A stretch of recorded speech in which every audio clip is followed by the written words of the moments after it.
你没有带酒吧，小邵？带了二锅头。真的吗？真的。你为什么没带好一点呢？想要什么？好一点的白酒。二锅头实在太长了。不，你得喝新的那白瓶的，特别牛逼。是吗？对。配一个花生米，挺。哦。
I was born in Berlin, so I've lived here all my life. So it's quite hard to judge about Berlin and its importance or its status because I've never really experienced anything else long enough to make a real comparison.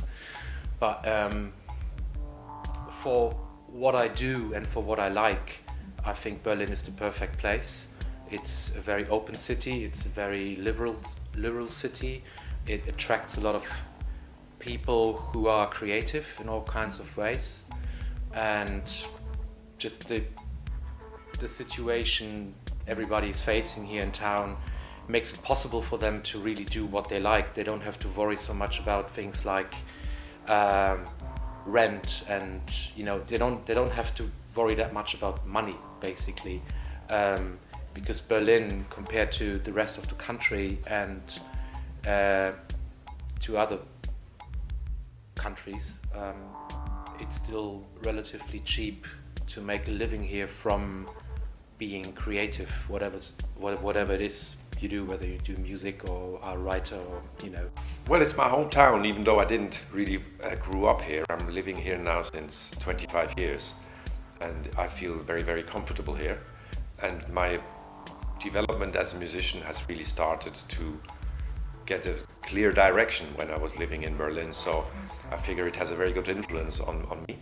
I still love the city. I live here for, 12 to 13 years, something now. I came here to study. I'm from the south of Germany.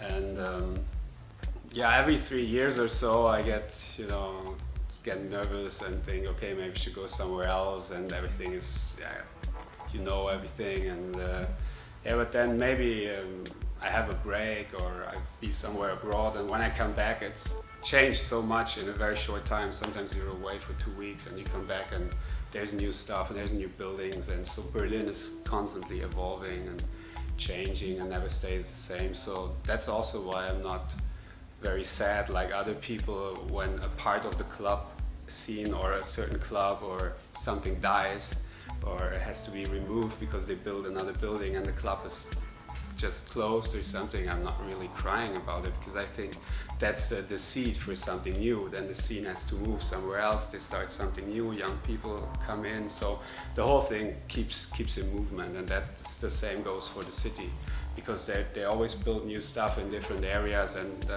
old houses are torn down, people have to move somewhere else, artists find new cheap spaces. So basically the whole city is always in movement, and that's what I like. Even though I'm not going out sometimes for 2 months or so, I have the feeling I could go. If I wanted to, I could go every evening. You can go somewhere else every evening. There's always going something on. So just to have the feeling that you could have everything at any time is just a good feeling for me that I didn't have in any other city in the world so far. So I love Berlin, yes. We have great record shops, we have great clubs, lots of labels have their offices here. And the good thing also about Berlin, I think, is that people actually talk to each other, which is a rare occasion. There isn't really a lot of competition going on. So even people who are into that particular kind of music might appreciate what the other party is doing. And people are actually helping each other out, which is very cool. Because in the kind of music genre I work mostly, it's all about support, because it's not about big numbers and fancy offices or something. It's basic work we're doing, and it's not like the artist gives the music to the label and then goes on holiday. You know, we're all working together with this, so we rely on each other, and not only label and artists, but also people who do the promotion for it, shops, photographers, designers, mastering studios. You know, it's all quite well knit network, and that is something I consider to be very unique. That's a very Berlin kind of thing. Berlin doesn't really have a particular history in electronic music, but the city always attracted musicians from all over the world because it was considered to be such a liberal and easy place to be. This is where this huge and rich musical heritage comes from. And after the wall came down, there was suddenly so much space, so people started to open up clubs, small rundown places, mostly illegal, where they just played the records they wanted to play.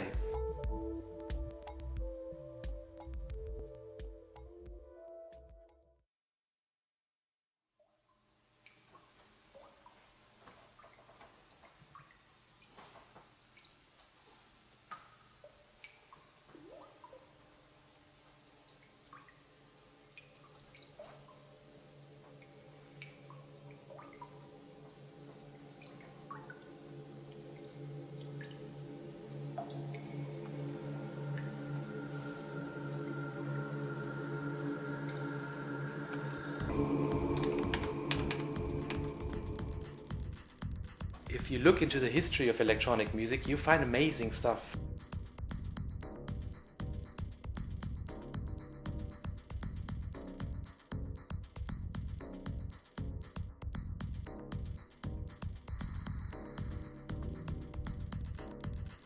From instruments the size of the room, which and the sounds were supposed to be broadcasted via telephone lines into restaurants and stuff.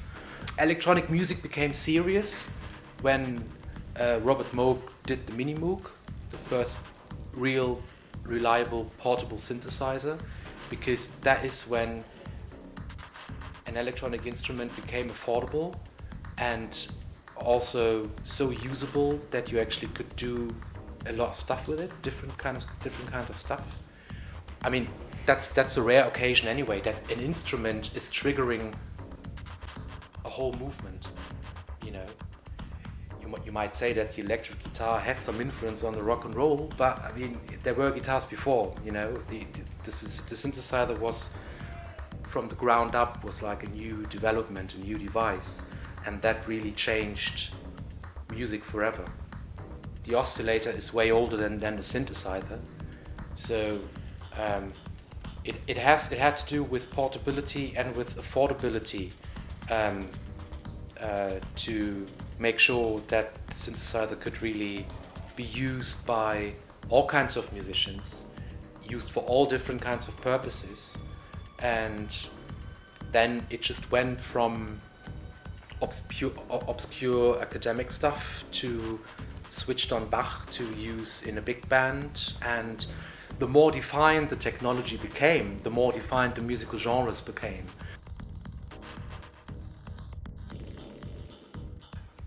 There's one band needs mentioning here, which is Kraftwerk.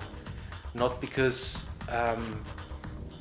they invented all these kinds of rocket science stuff, but because they, I think for the first time ever in music history, they took the synthesizer and used them to make a 3.5-minute pop song only with synthesizers. That's, to my knowledge, nobody had done before. To really say, hey, we might look serious, but we are doing pop music. Funny thing is, we're doing it with these machines, but we think the track is so good that you might actually like it. And I think this was the big change. This is when electronic music made it into the mainstream, and that's something extremely important.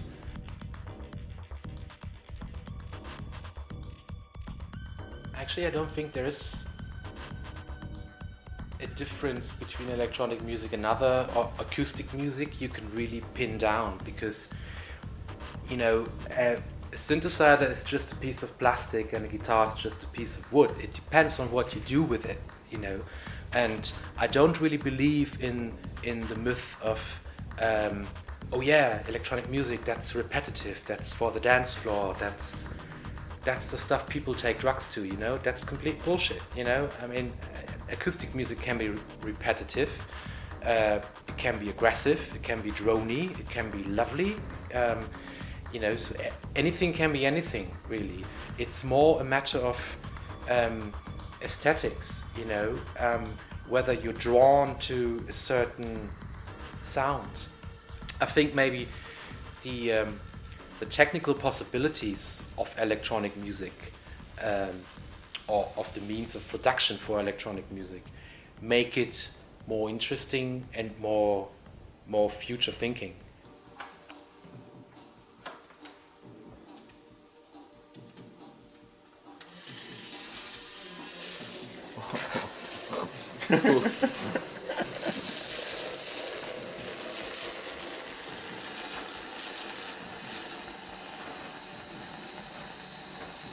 That's my battery substitute. Works much better. That's to do a latte or something? Yeah. Oh, great.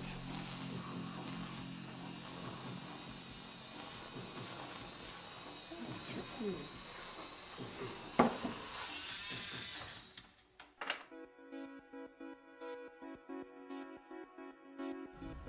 I worked with computers from the end of the 70s, but in the beginning it was very complicated.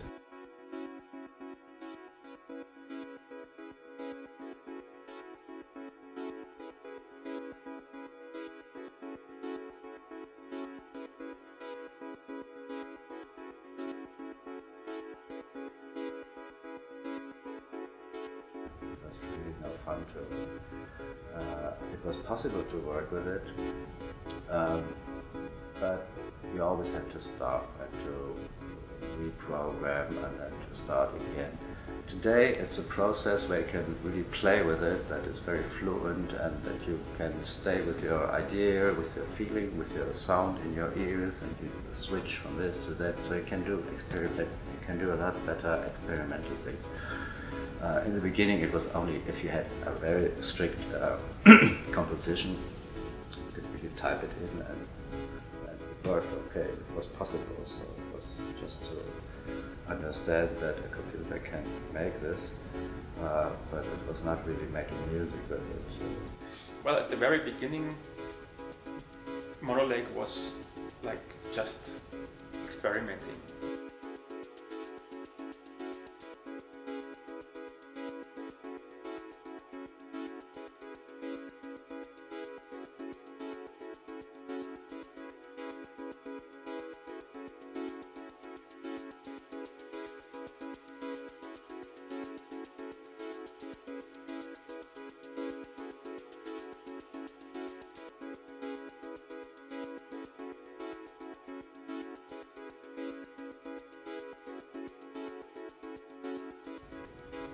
had no idea, no direction, no concept. And we just made the music we found interesting, which was a mix of, yeah, like a little bit drum and bass influenced, a lot of basic channel influence in the sound design. While I was starting to do music, I had this idea to make perfect music.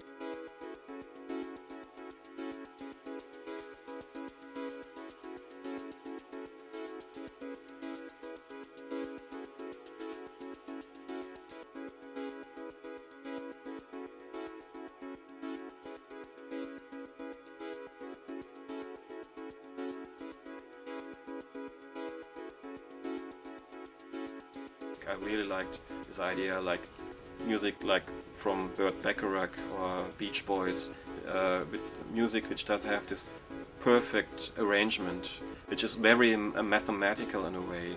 You can count, and after counting 8 bars, there's a break, and the chorus starts to grow or whatever. So I was fascinated by this idea of music as a formula which everyone can follow, be nothing else than perfect in a sense of niceness or whatever. When I started making music creatively on my own, I was looking at artists which were kind of originators, and I didn't want so much to copy their music, but I wanted to copy or I was inspired by their attitude of being totally original.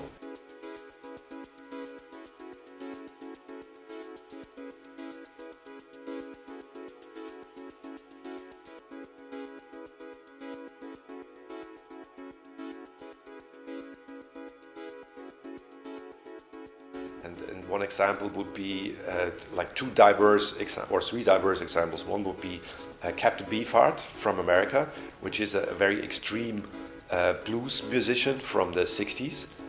Then I would also mention Kraftwerk for an example of how they created a German electronic music.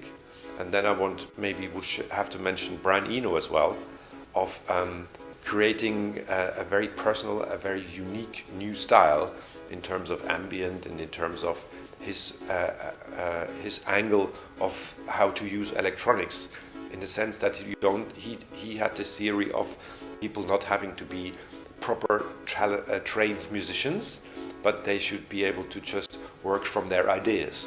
And the electronic instruments allow you to work from ideas more than from your actual quality of playing. So that was also very close and very a strong influence on my handling of the subject music, so to speak, a very basic, true inspiration from there. In the 70s, I began to explore the minimal music from composers Terry Riley, Steve Reich, Phil Glass. That really influenced me, especially Steve Reich. Because I found it interesting that I was trying to work in the field of new sounds and electronic music, but basically I was going and composing in a direction in the same way as these composers were doing it. The influences which to me feel more important on a long run is architecture, is a lot of visual art. But it's also, in a very strange way, nature. I got a lot of very good ideas for making music when I'm far away from anything technical.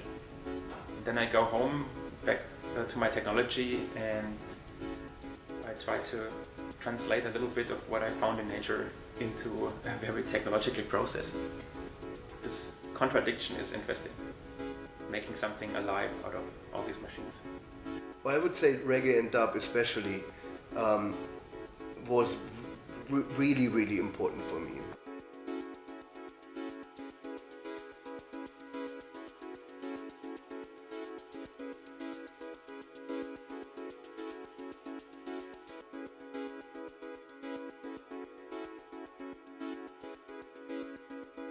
the idea of creating a rhythm with a sub bass and a percussion element is very important for me. So all this, every kind of music that deals with this is something that I put a special eye on, actually. I think it's a very long, as I said, my influence it comes from a long chain of events.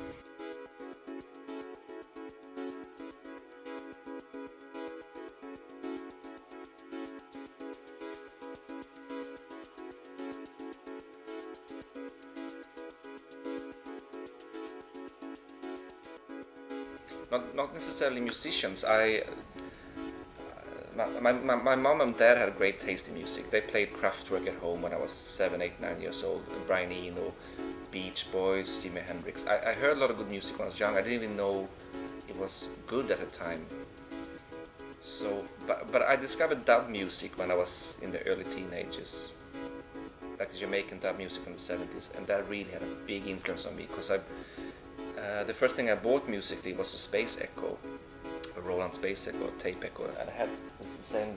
So, but there I had it for 12 years now, and I have no intention of making music. But I just bought it to listen to the feedback. With headphones, putting like a Walkman, cassette Walkman or something into it, press stop and play to get feedbacks.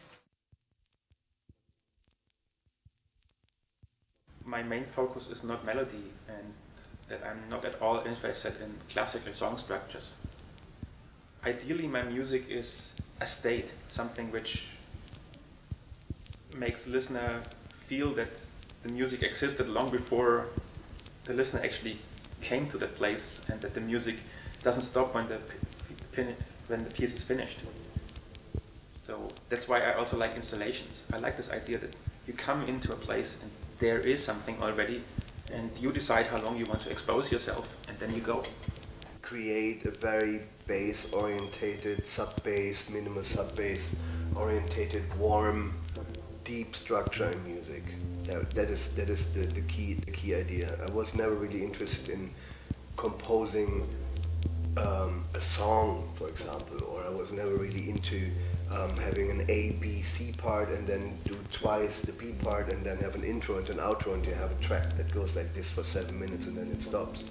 I tried to design a loop or a musical atmosphere and structure that can easily last for a long time, to just play and repeats itself and modulates itself a tiny little bit, so it keeps interesting for the person that listens to it. This is the key idea. So my interest is with less information, reaching the highest output I can get.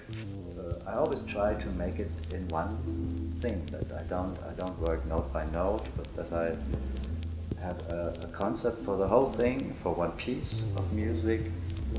For example, if I have what I did for this film, for the silent movie, I watch the whole film and then I make a concept for the whole thing, for one thing, and then I go from one, I go into the details. So I don't work for the first part and the second part and the second part separately. I just take it as one thing, and I take it as one music from beginning to the end, and then I decide how to make it. And then I start to make one, which is 80 minutes, and then I start to split it and to divide it and to go more into details and to work on the details. But first I need one thing, which is the whole thing, the complete thing. Cards. This is exactly the scheme of the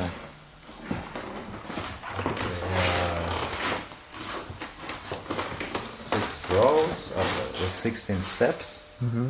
And you can put the card here. Good. And then you make it like this, and then you have what you have on the card, you have programmed here.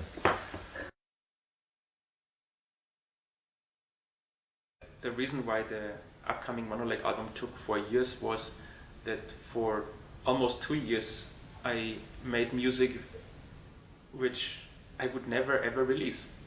Just music which is like rehearsing, trying things out, trying to make sense out of all the new influences. So there's tons of unfinished sketches on my computer which I needed to do in order to figure out what I actually do not want to do.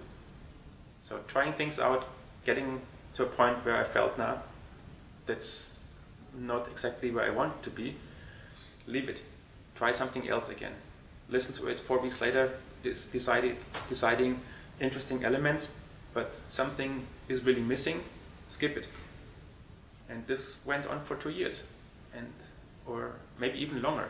And suddenly I made music where I felt, now I'm feeling comfortable. Now I feel really that this speaks to me. And then I listened to it again 4 weeks later, and I realized, okay, there are some details which are not how I want it, but the general structure works. And yes, this is the direction where I want to go. As I mentioned before, I'm always focused on sampling, transposing. I'm playing this sample just slower. That's the only, more or less the only thing I do when I'm producing these kind of loops. When you are transpose music down, you can see all these musical things or movements in the studio, or the texture of the media, like vinyl scratches or whatever. So a lot of things. It's a bit like going with a microscope down and see more and more details. And that's what I like about sampling. But when I work on the project Pole, I really try to keep my actual mood on that day as far out as possible, if that is possible in general. So what I would probably not really do is I would not work on a pole track if I don't feel open enough and awake enough to do a pole track. Actually, I would probably choose another project. The idea of pole from the beginning on has a certain content, and this content I try to develop from record to record. So the first record was more movie influenced, like a movie score mixed into each other. It was like one big piece on the CD. The second one went a little bit more into the reggae direction, but with the same elements in it. It was the same idea of sound, the same idea of bass, the same idea of clicks and sounds and noises. So step by step I add something to the basic idea behind pole, but it always tries to stay in the same kind of mood. It can become faster or slower, but it is like developing a language. That's what I try, like developing a musical language for a long time. If I would like to do something different, I do a different project. Now in these days I'm not working not that much with the computer anymore. It's more focused on things which I can, or machines which I can't reproduce anymore, machines which are generating sounds which I can't reproduce anymore. So actually the opposite of a total recall idea. I don't want to work the next day on the same piece like yesterday. I am working on a piece for one day, and when the day is over, it has to be finished as well. When I make my own music, my emotions really go up and down a lot. So there's moments of great happiness, and 10 seconds later there's total anxiety. And this goes on like that all the time. And sometimes it goes all the way down and then I stop. And sometimes the anxiety gets less and less, and I more believe that it actually makes sense. So there's a lot of very diverse pointing emotions involved. There's rare moments where there's just this total satisfaction with what's going on. Like I'm listening to my own stuff, I think, beautiful, wonderful, great, I'm the biggest. There's this moments where I just want to call everyone and say, hey, listen to that, it's so good.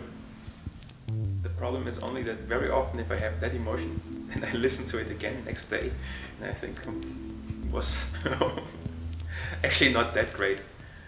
So making music is something which can really drive you nuts, because I put so much heart in it and so much of my personality and so much of myself, and then I'd like the result to be really nice, and sometimes it works and sometimes it doesn't.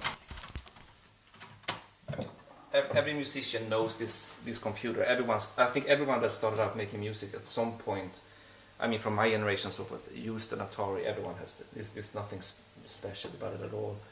I just like the aesthetics of the looks, the black and white and stuff like that. And I mean, it's really 8 bits. You know, the velocity. It looks the same as Logic and all that, but you know, if you want to do your volume, you have to.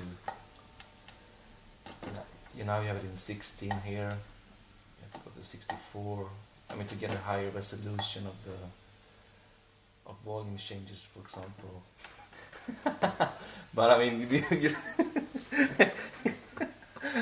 I laugh myself because, but I like it. It leaves me. I mean, I want every note I play. I want to make sense. I don't want to throw it into a software that's going to create something for me. I want to play, and each note that I play should mean something to me. And the reverb.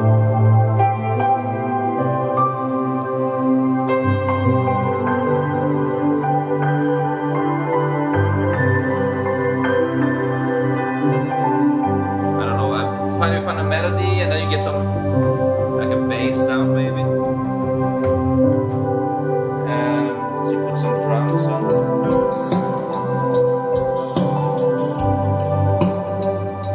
and that's how I make a track. If I make it here, if I go to the studio, I might just bring these strings sometimes, and I play piano in the studio and we put a bass on it live.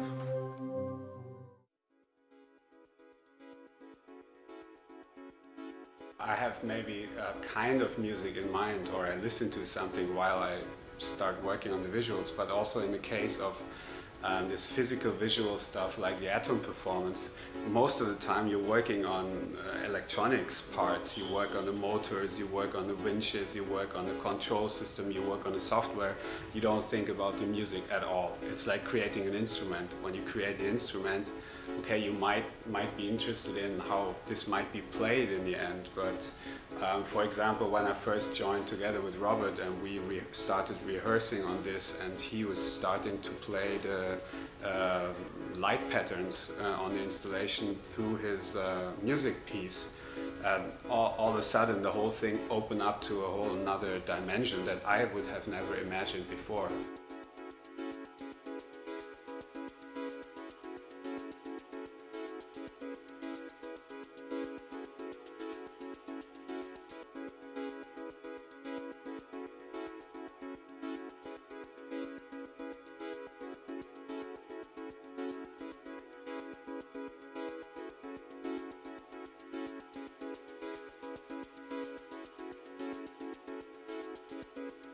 I thought there could be something going into that direction, but I haven't imagined that before. I like the basic shapes, like spheres or squares or cubes, and triangular things, polygon shapes, and bold colors like white, black, harsh contrast, this kind of stuff. Also in the virtual visual things that I did before, like we were writing a little VJ software where you can mix three-dimensional objects, and they're all very abstract. So also that's, I think, because they fit very well together with electronic music. That's on a very abstract level, like techno music or minimal techno or whatever you might call it. But I always think that the music alone is just a fraction of the impact that it can have.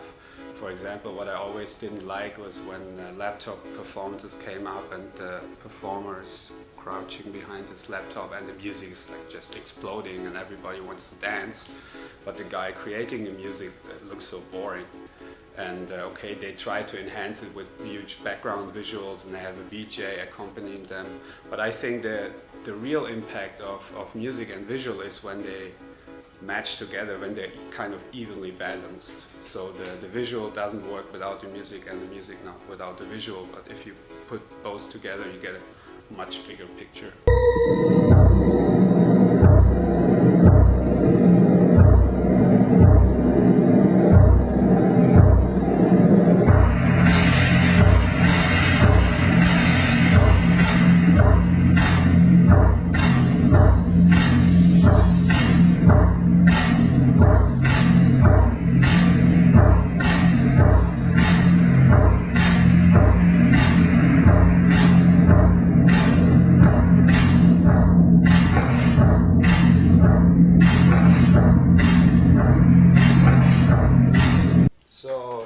this is a MIDI controller that I made to be able to stand free of the laptop. So basically for performing electronic live music, you don't have to stand behind the laptop and use the mouse all the time. So you have the MIDI gun, you connect it to a MIDI interface, and then basically it's a combination of a trigger interface and a mixing console. So you have, you know, like different kinds of knobs. You can trigger the samples here. You have a crossfader. You have different special effects buttons. You have a 2D joystick. You have a scratch wheel. You have a volume control, and then you have this special feature with this laser distance measuring tool. So you basically can have like a wah-wah effect or whatever effect you want to connect to. And then basically this has 16 functions, and with this button you can step through 16 sets. So basically you have 512 functions in your hand, and you can, sometimes I can trigger like, yeah, up to 8 functions or so at the same time, and with the mouse you always only be able to trigger one. So yeah, and that it's a gun shape is, I mean, it's a little just a joke. I mean, the important thing for me was that you can hold it in your hand and you can operate it intuitively. You don't have to basically learn how to do it. You just have to remember what function you assigned to what function in your software. So you have to memorize the different sets.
For example, I always like to look that a loop never really just repeats itself the way it was before.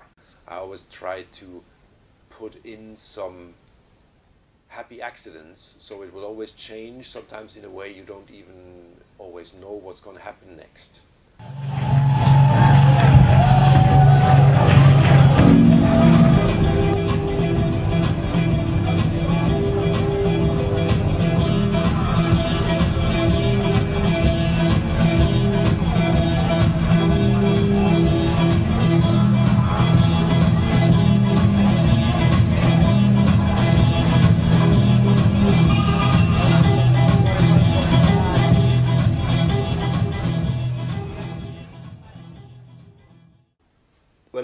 design a loop and I have this loop running, I see what I can take out of this loop again to create space.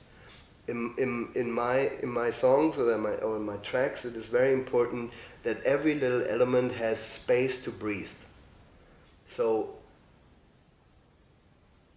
the result is then the more space every little element gets, the more the bigger the meaning of this element becomes, because it's hearable and it has a certain position in the song, and it has a certain position in the room, in the deepness, as well as in the stereo field, and in the meaning, how important it is for how far it sticks out of the mix and how far in the mix it is based in. So this spaces in combination with the outsticking little sound snippets that you can see then. This is part of composing my music again.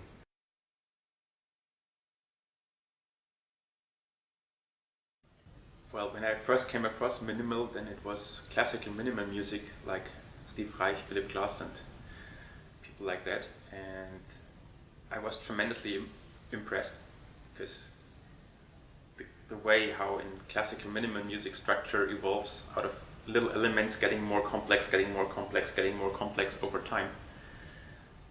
This is so close to how I perceive music, as this constantly changing permutation of things, and therefore the connotation is entirely positive.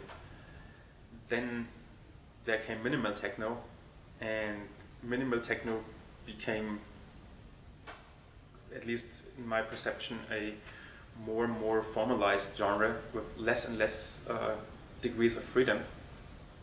And so what's currently labeled as minimal techno is music which I found mostly very redundant in a not very positive sense. So I don't know. I prefer to stick with my association of minimal music with Steve Reich, and minimal techno is not so much my cup of tea anymore.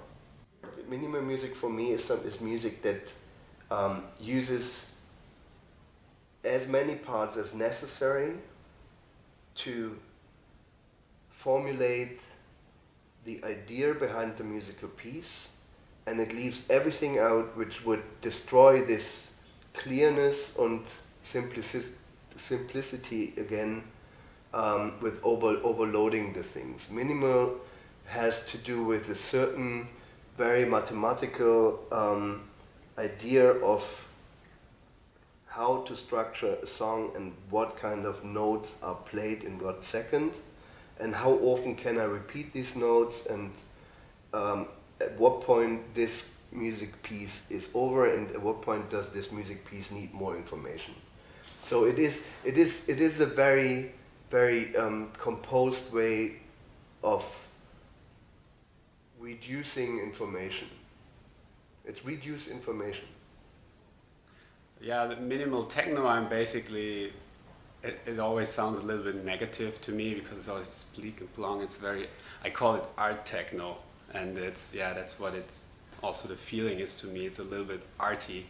So, but there's a certain area of minimalism where I like that the sound has a clear structure, and it's very organized on different levels, and I can distinguish all the different patterns that it's created from, and that I also like on the visual side, when you still can perfectly tell what you see, what the elements are, and not everything is just like a blur or something. So that's what I like on the musical side and on the visual side. And that's also very important for me to get the connections for the viewer between the visual and the music. If everything is just a mix and max and everything is just like a blurry thing, you will never be able to tell what musical piece or bit belongs to what visual on the screen or whatever your visual setup is. So that's what I like about the minimalistic thing or abstract thing on the music and on the visual side. You can always tell which is the part that you hear and what visual part belongs to that. Minimalism is a great thing, but it's being terribly misused these days. For me, minimalism equals boredom right now, because of what 80% of the records coming out each and every week, which are supposed to be minimal, are just sheer boring. That's all it is. And they have nothing to do with the idea or the possibilities of minimalism. So minimalism is a very interesting concept on all kinds of levels, not only in music, also in architecture and design and stuff. And you know, there were amazing minimal records out there, compositions, but that genre in electronic music, which is supposed to be minimal these days, I just find it extremely boring and so overrated. Yeah. So find a new name for that, please.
Noise is great.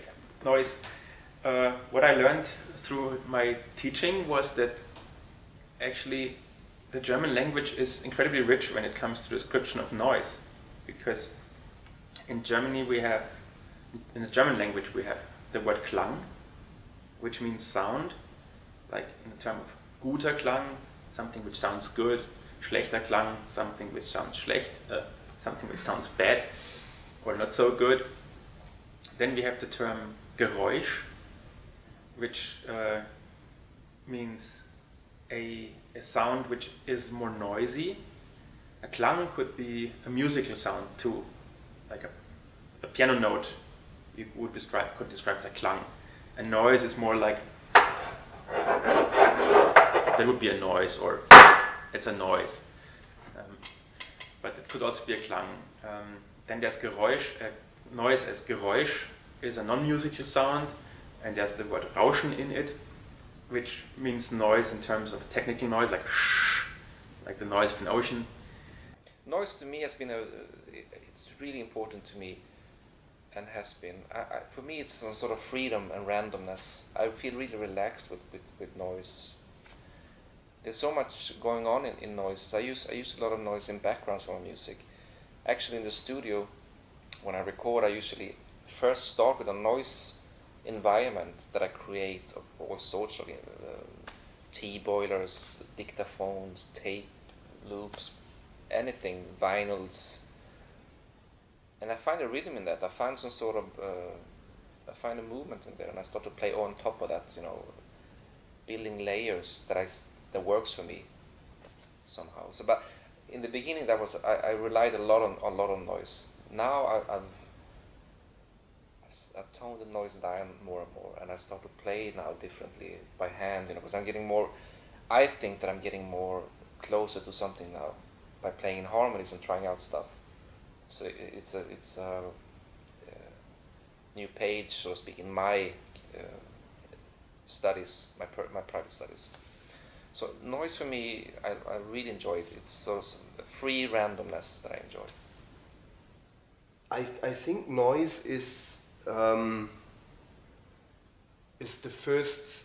of the first musical tones that ever existed. Actually, it is everywhere. It is permanently there, even if nobody is saying anything and all the machines are turned off, and you are in, let's say, in the countryside on a 5,000 meter mountain. What you hear is noise. You permanently hear noise, whatever you do. The noise is everywhere. It's just a little bit louder or less loud. So noise for me is the basic tone of the universe. Well, all is noise in the end, you know. For some people who are not like my mother, who is not trained in electronic music, she thinks it's noise what I'm doing. You know, the most part of things. So it's a definition of what is noise. Noise is basically just the shapes of waves, which makes things audible for us. So, but noise, as I regard it, you know, a certain, we have this term noise music, whatever, noise wave, noise techno or something. Personally, I'm more into the sweeter things of life than noise normally represents for me. But noise is around, noise is there, noise is inspiring. Sometimes you just need a little bit of it, you know, whatever. You know, noise can be a very small irritation in a track. You know, it doesn't even have to sound like noise. Noise can really be. Noise for me is like a metaphor for interesting and irritating details. You know, and I just love white and pink noise. Listening to that, you know, I mean, there's nothing more comfortable than a big wave of noise every now and again. Not all the time, please, but it's very, very important, you know, because I think irritation is very important in music. It shouldn't always be too pleasant and too comforting, and there should be little spikes of whatever it is, you know, and noise is the perfect trigger for that. So noise can mean power, and also infinite power. It starts, noise is always present. There's no idea of noise as noise, but noise is infinite. There's no start, no end, it's just noise.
I think I would be a little bit scared that if there would be an essence, that would mean that electronic music comes to an end at the same time. I think there should be nothing like this around. Actually, it should not be there, in my opinion. I believe that it probably would close the door a little bit when it's clear what the essence is. Why should we do science then? It's over. The question is answered. The essence really is sound, and the essence is the knowledge or the idea that as somebody who's only listening to stuff, they can really find a huge variety of musical ideas and genres and stuff. And from a producer's point of view, is the important thing is that with limited means you can still achieve the world. The essence of electronic music, I think it's a very it's the biggest freedom I can think you can have these days in making music. I don't know whether you can call this as an essence, but if I would have to choose one word, it's the freedom. To me, the essence of electronic music is it's music which can have a huge focus on timbre, and that you can use timbre as a compositional element. You can define musical drama by a change of timbre, and this is something which is very different from how you create a musical development, let's say with a guitar. With a guitar you have it's very much based on melody and chords and rhythm. The timbre is always more or less predefined by the instrument. With electronic music you are able to create drama and tension and all kinds of emotion simply by changing the color of the music. And that's the main difference to any other kind of music.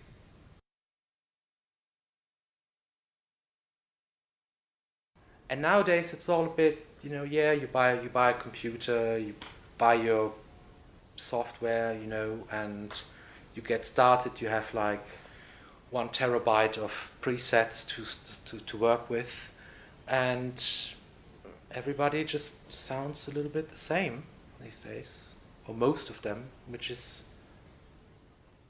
really boring and really sad. Well, electronic music is certainly these days a sort of music which is has very easy access for everybody. Everybody can do it, and you don't need to invest lots of money. You don't need to invest lots of time. But the quality of music, the quality of a composition, is always the same. It was the same problem 200 years ago. It was the same problem with a rock band from the 60s. It was the same problem with a punk band from the, just need to find something which adds and enlarges the musical vocabulary of what was there. I'm not really scared about the future of music. I'm more scared, or let me precise it, I'm not scared about the future of music because I think there will be always people, young people and older people, whatever, that would choose the format of music to express themselves. So long we are thinking humans, so long we need an artistic format to express ourselves. I'm more scared about the reception of music. I'm a little bit scared that especially young people nowadays will mislearn how to use music for their own life. Music is less and less worth in the world of illegal downloads from internet and copying, taking just one single track out of a whole album idea. The artist sits there for years and creates a whole album, and most of people only take out 1 or 2 tracks of it, so they will never understand what this album was about.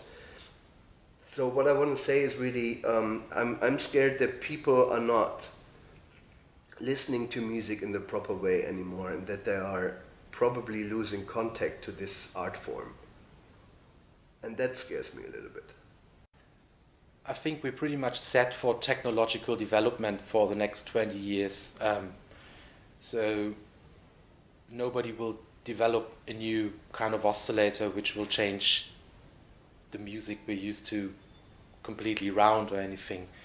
I just hope that whatever genre of music we're speaking of, that it remains interesting, or talking about the more minimal stuff, it becomes interesting again, and that people continue to innovate and continue to come up with amazing things.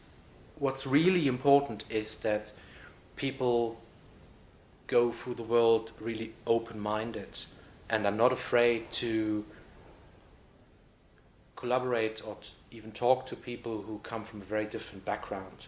I think this is really important, open-mindedness, and then I think we are well set for the next 20 years.